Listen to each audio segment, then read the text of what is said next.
Hoje conversando com você sobre as mudanças na legislação trabalhista, né? Tem muita novidade aí no pedaço, muita gente que não entendeu completamente como é que fica essa história e a gente ainda está aqui na primeira falando da questão do aviso prévio, a mudança do aviso prévio que pode chegar a 90 dias e eu queria ainda tentar esclarecer com vocês como é que fica essa questão da redução da jornada, por exemplo, durante o período do aviso prévio. Nós vamos precisar levar isso para o judiciário em algumas vezes. Por quê? A lei ela foi omissa nesse sentido. Ela não especificou. Se eu tenho que dar 3 meses para o empregador também teria, né, esse direito de que eu ficasse 3 meses esperando, né, até que resolvesse aquele problema. Enfim, em questão... Você está falando agora se quando há pedido de demissão, se tem direito também. Exatamente. Isso não está claro. Isso não está claro. Isso não está claro. Mas a questão da redução de jornada permanece. Né? Ele tem as duas opções. Ou ele sai um horário antes, 2 horas antes do horário terminar, ou ele pode escolher os 7 últimos dias do período do aviso prévio. Mas então isso valendo, por exemplo, uma pessoa que tem 90 dias de extensão, ela nos últimos 30, que reduz, a redução ficou na mesma proporção de 7 dias? Na mesma proporção. Taxativa. Que é o período que ela teria para tentar se realocar no mercado de trabalho. Confuso isso, né? Porque se a pessoa já está fora, já está demitida... Você sabe que não está mais vai ficar. Eu, sinceramente, numa boa, eu não gosto de cumprimento de aviso. Normalmente, quando há o desligamento de um funcionário, eu acho... Eu estou falando porque eu tenho uma história de RH, né? A maior parte da minha vida eu trabalhei com recursos humanos, mas eu acho que ou você está numa relação muito legal com o funcionário, ou o aviso prévio é para ser indenizado. Na minha cabeça é para ser indenizado. Por quê? Porque já acabou a história, né? E às vezes é difícil, não é? Eu sou advogada de empresa, desculpa, eu sou advogada de empresa. E a minha também de empresa. E a minha orientação não estar satisfeito com o funcionário, indeniza. É a melhor forma. Eu acho que é mais bacana, mais adequado para a relação. Acho que é mais empresa, quando é uma empresa um pouco menor, isso que acontece mais fácil, né? Sim, também. De acontecer, às vezes, de ficar trabalhando, porque tem como o patrão ficar olhando. Quando a empresa maior, ele já indeniza já e é até mais fácil. Não fica uma coisa tão pessoal, né? Uma coisa uma empresa menor, a relação é mais próxima, né? Tem isso. Outro tipo de relação. É verdade. Eu vejo isso. Perfeito. Outra mudança que aconteceu aí na legislação, né? Uma mudança também assim bastante significativa, é a questão da... a gente teve a pensão por morte, né? Sim. Pensão por morte, auxílio doença, auxílio reclusão. Foram 3 benefícios previdenciários que tiveram uma alteração recente. Quais são essas alterações? A primeira informação que eu julgo relevante, Celeste, antes de explicar qual é a modificação, é a seguinte: essas modificações foram dadas por medida provisória. Então, o que é uma medida provisória? O nome está dizendo. Ela entra em vigor com força de lei? Sim, entra. Já estão em vigor, já estão valendo? Sim, estão. Mas dependem de manifestação do Congresso Nacional. Certo. Então, o Congresso Nacional tem um prazo, no caso aqui, nesse caso concreto, eu não vou entrar no detalhe, mas enfim, até 2 de junho, para se manifestar a respeito. Aprovando a MP. Ele pode aprovar a MP na íntegra? Pode. Então, tudo que vamos falar aqui nesse momento vai ficar valendo ad eterno, a princípio. Pode aprovar com modificações? Pode. Quais modificações? Impossível dizer. A MP está tramitando ainda. Ou pode revogar.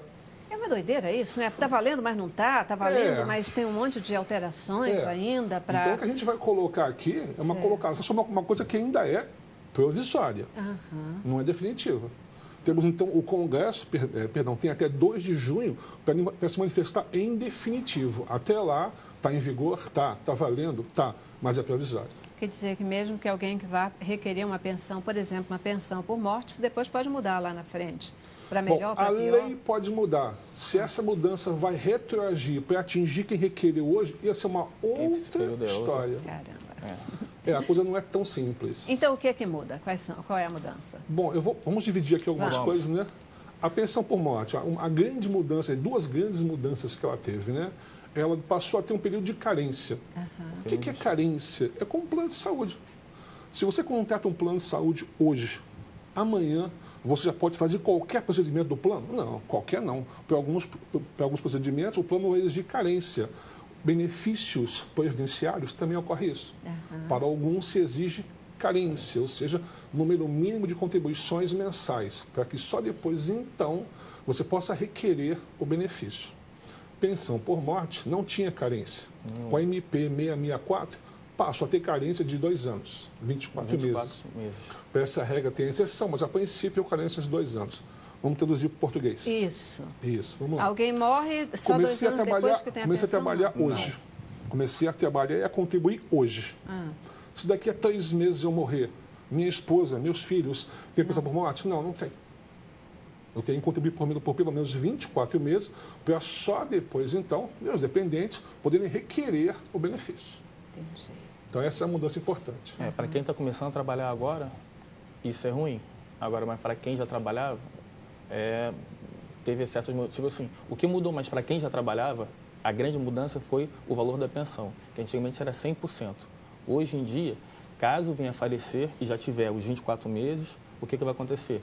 A pensionista vai ter 50%, que é o normal, e mais 10% por dependente. No total, de mais 50%, que até somar 100. Vamos supor, venha a falecer um marido, aí ele deixou a esposa e 2 filhos. Vai ter 50% mais 10% por cada uma. Aí vai dar um total de 80%. 80%, porque ela, a esposa, conta. Conta também. Então é 50% mais 10% para a esposa e para cada filho. Para cada filho. Aí vai ser um total, com 2 filhos vai ser 80%. Essa foi a grande mudança também. Gente, isso não é mais um incentivo aí para o pessoal ter mais filho, não, só para poder garantir pensão? Não, numa boa. Às vezes tem cabeça. Tem cabeça, tem gente que funciona assim. Depois da Bolsa Família, Isso, e o filho até completar a maioridade de 21 anos. Completou a maioridade, extinguiu aqueles 10%, só vai continuar com os 50% e os 10% da esposa e por cada filho até completar a maioridade de 21 anos. Só uma coisa para complementar o raciocínio, né? Porque são 100%, mas 100% do quê? De uma base de cálculo. Qual é a base de cálculo? Porque o que eu mais ouço em sala de aula é assim, professor, a aposentadoria integral, eu respondo aos alunos, quando você for estudar direito previdenciário, abstrai a palavra integral. Isso vai te induzir a erro. Integral só para servidor público. Não, tá bom. Vamos lá. Mas enfim, para alguns sim, para outros não, mas enfim. Verdade. Porque, em geral, o que a pessoa toma como integral? A integral é a minha última remuneração. Para quem contribui para o INSS, para quem é empregado, para quem é autônomo, isso não existe. A aposentadoria integral. Verdade. A aposentadoria calcula-se na forma de uma média. Faz-se uma média e você vai receber um percentual daquela média. Perfeito. Então, quando ele fala 100%, é isso, perfeito. Mas é 100% de uma média daquilo sobre quanto ele contribuiu ao longo da vida. 100% de uma média de contribuição, cuja média só vale a partir de 24 meses de contribuição e ainda valendo 50% é certo, digamos assim. E o restante, os outros 50% depende. Quer dizer, um casal sem filhos, 60% no máximo. Isso. E aí, 1 filho, 2 filhos, 3 filhos... Até 5, até o máximo de 5. Até o máximo de 5. Até o máximo de 5... Daria 100%. 4. Não, perdão, desculpe. 4. Até o máximo... Bom, se houver cônjuge, perfeito. Se houver cônjuge... 4. Enfim, até o máximo de 5 dependentes. Dependentes, perfeito. Máximo de 5 dependentes. Uma mudança aí importante, né, que a gente espera que essa legislação possa olhar com carinho e ter cuidado com ela, né? Porque, às vezes, uma esposa que não trabalha, que é dependente do marido, quer dizer, além da aposentadoria já ser em cima de uma média que, às vezes, é pancada de se viver a partir disso, ainda com essa redução. Então, complicado, uma mudança que merece atenção dos nossos governantes. O povo pode opinar, pode participar para dizer opinião sobre isso? O povo pode pressionar os congressistas. É a forma, né? Os congressistas são, assim diz a Constituição, representantes do povo. Perfeito. Então, o povo pode pressionar seus congressistas, os seus representantes no Congresso, deputados federais, senadores, enfim, para que eles não aprovem a medida. E com relação ao auxílio-doença, a mudança do auxílio-doença, o que foi essa mudança? Esse que a gente falou é a pensão por morte. Por morte. Mas no auxílio-doença também teve mudança? Teve. uma mudança até significativa, mais até para o empregado, para o empregador do que o empregado. Porque antes, até o 15º dia, era por conta, o empregado podia ficar e era o empregador que arcava com o ônus. Hoje em dia, o que está acontecendo? Aí mudou de 15 para 30 dias. Só após 30 dias, ou seja, a partir do 31º dia, que vai ser, o ônus vai ser da Previdência Social, do INSS, não mais do empregado. Ou seja, isso vai ter um custo maior para o empregador. E não o empregado. Para o empregado não muda nada, mas para o empregador, sim. Essa mudança de 15 para 30 dias muda bastante. Realçando o seguinte, essa mudança foi só contra quem é empregado. Isso. Por exemplo, se temos um empregado doméstico, se temos um autônomo, para esse não mudou nada. Certo. O auxílio-doença é devido, continua a ser devido a contar do primeiro dia do afastamento. Perfeito. Então, para isso não mudou, só para o empregado. Quer dizer, mudou para a empresa, né? Como o doutor Rubem colocou, mudou para a empresa. Porque agora com até 30 dias o ônus é da empresa. É o ônus da empresa. E só após 30 dias é que a empresa encaminha para o INSS. Aí já fica na Previdência, né? Para que isso possa ser cuidado. Querido, vamos falar um pouquinho da importância desse encaminhamento, porque muitas vezes os empregados reagem, né? Eles não gostam de ir para o INSS, acham que serão prejudicados. Serão prejudicados, doutora? Serão prejudicados por conta da redução da remuneração em caso de auxílio doença. Antes dessa mudança da MP, o que acontecia? A média era 91% do salário de contribuição. Após a mudança, o que aconteceu? Vai pegar a média dos últimos 12 meses e tirar uma média. Aí sim vai tirar, ou seja, queira ou não, vai diminuir o valor. Mas sempre diminuiu. Para salário de auxílio-doença, né, salário de benefício, a RMI, sempre foi 91%, era menor. E hoje em dia é a média das últimas 12 contribuições. O que acontece são as últimas 12 contribuições. Se for um sujeito que estava trabalhando só 6 meses e já estava 1 ano, aí a outra empresa dele foi há mais de 1 ano atrás, aí sim vai pegar valores antigos, mas vem assim, tem a atualização e assim vai. Mas diminuiu. Mudou mais, né, do que diminuiu. Depende também do salário. Depende do caso concreto. Depende do caso concreto. Né? Pode ter um caso, tipo, eu tenho um empregado que nos últimos 5 anos, nos 4 primeiros anos, ele contribuiu sobre R$4.000, sobre o teto da Previdência. 4.600. No último ano, ele contribuiu sobre o salário mínimo. Na regra antiga, esse último ano de contribuição seria descartado. E o benefício dele ficaria próximo de R$4.000, próximo do teto. Hoje não. Ele contribuiu 4 anos sobre o teto, R$4.000, R$5.000. No último ano, pagou sobre o salário mínimo, ele vai receber salário mínimo. Vai receber o salário mínimo. Então, dependendo do caso concreto, a mudança é significativa e é a pior. Em alguns outros, ela pode ser melhor. Enfim, depende do caso concreto. Perfeito. Então, já falamos aí da questão do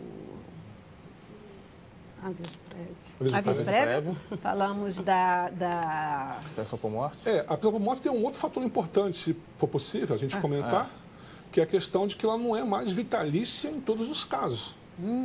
Ela agora pode ser temporária. Dependendo da idade do cônjuge. Pode ser temporária. Pode ser temporária. Por que idade? Como assim? Quanto mais novo for o cônjuge, são 3 anos, né? Varia de 3, 6, 9, 12, 15 e vitalícia. A vitalícia. Então, vamos fazer um exemplo concreto. Morreu hoje um segurado. Ele já contribuía pelo menos 2 anos. Morreu o segurado, deixou o cônjuge, deixou uma esposa, ou deixou o marido, não faz diferença. Lembrando, né, é sempre bom lembrar, enfim, que quando a gente fala em pensão por morte para cônjuge, isso vale na união hétero e homoafetiva. O INSS protege as duas uniões. Perfeito.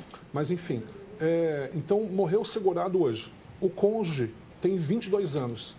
Se ele tiver 22 anos, o benefício vai ser pago a ele apenas por 3 anos. 3 Depois anos. acaba. Depois acaba. É só um tempo de reposicionamento, né? Mais ou menos de isso. buscar que essa pessoa se estabilize, etc. e siga a sua vida. Vamos entender, né? Não parece razoável, né? Alguém com 22 anos, 21 anos, que ficou viúvo, ganha benefício pelo resto da vida. Já que pode trabalhar. Verdade. Eu só acho que a razoabilidade, ela deveria valer para tudo, né? Porque aí me chama a atenção, tomara que tenha mudado também, né? Porque às vezes, num segmento aí público, etc., as pensões, elas são vitalícias, elas são, às vezes vão para a esposa, para filho, para neto, para não sei o quê. Já modificou bastante. E são já depois da Constituição. Então, desde que mude para todo mundo, eu acho bacana. Agora, quando muda só para o Constituição de 88, aí, a Constituição de 88, ela ruim. tirou bastante esses benefícios, principalmente dos militares. Deixa de ser vitalício também? Deixa de ser. Então já fica melhor, né? A gente não vai entrar aqui no detalhe, porque senão essas não vai dar mudanças tempo. que a gente está comentando para o servidor, para quem contribui para o INSS, também se aplicam ao servidor público federal. Perfeito. Porque houve mudança também na lei que rege o servidor federal. E a mudança foi a mesma quanto à pensão por morte. Perfeito. Pelo menos é um olhar de que o servidor público e o trabalhador comum, vamos chamar assim, possam ter os mesmos direitos, as mesmas obrigações e não fique uma coisa tão diferenciada, né? Eu já preciso ir para o intervalo, vou dar a nossa segunda paradinha e eu volto. Eu queria falar com vocês no retorno sobre essa questão do seguro-desemprego. O seguro-desemprego também tem gerado aí uma confusão, um monte de mudanças, de valores, etc. E o pessoal está interessado em saber o que mudou, como é que ficam essas novas regras. Tá bom? Intervalo, vamos lá.